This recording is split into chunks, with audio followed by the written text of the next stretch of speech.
This week's handwriting is the sh and ch join. Make sure you've got a nice sharp pencil. You write the date Thursday, 23rd of April. Handwriting, sh and ch join. Chip.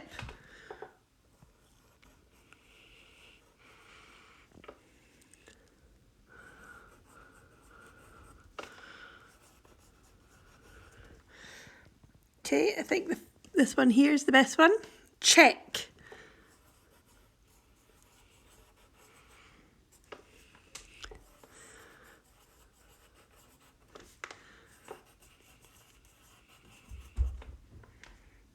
And then she.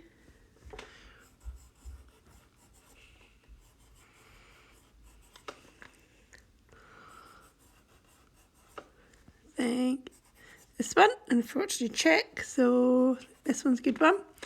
And the last one is shack.